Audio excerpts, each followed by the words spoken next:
and an attempt to understand. 2, ask sincere questions with attempt to increase comprehension and compassion. 3, speak from your own perspective and be honest and succinct. And 4, focus on the ideas rather than the person in the moments of tension. Can we all agree to those? Yes.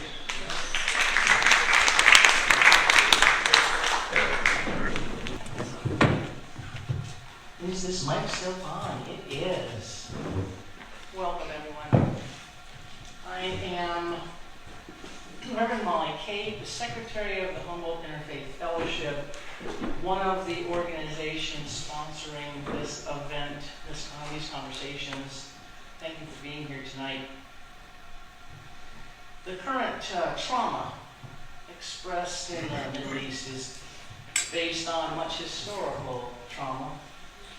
What should our responses be? I believe we must find compassion in learning the region's all too human history. Those on various sides certainly know the grievances of their own side. But who will speak the histories of all sides at once? Who will insist on compassion for all the sufferers? We can. We can speak of the common ground of trauma. My focus is on a brief event almost unimaginable in our time.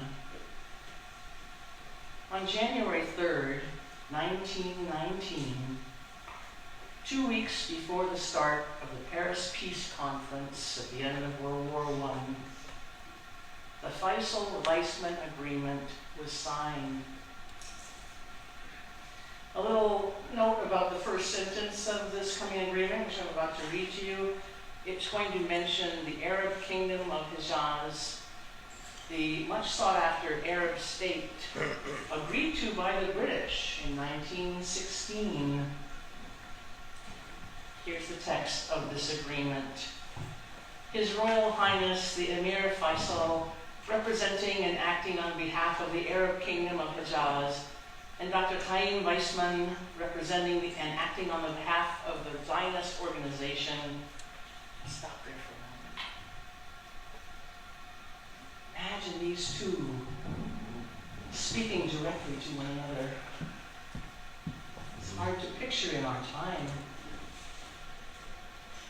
It goes on to say, mindful of the racial kinship and ancient bonds existing between the Arabs and the Jewish people, and realizing that the surest means of working out the consummation of their natural aspirations is through the closest possible collaboration in the development of the Arab state and of Palestine, and being desirous further of confirming the good understanding which exists between them, have agreed, and here I'm just summarizing one of the 6 points, the more salient one, to work together to encourage immigration of Jews into Palestine on a large scale, while protecting the rights of the Arab peasants and tenant farmers, and to safeguard the free practice of religious observances.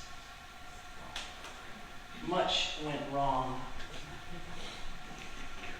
After this shining moment, and I would suggest to us that this moment, that this little blip in time, this tiny agreement, is the vision we need to carry forward.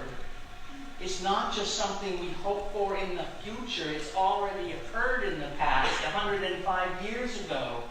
It can happen again. Over the course of the coming years, there would be many things that took apart that vision. And we've talked last night, and tonight will be some more about how that came to pass, I'm sure.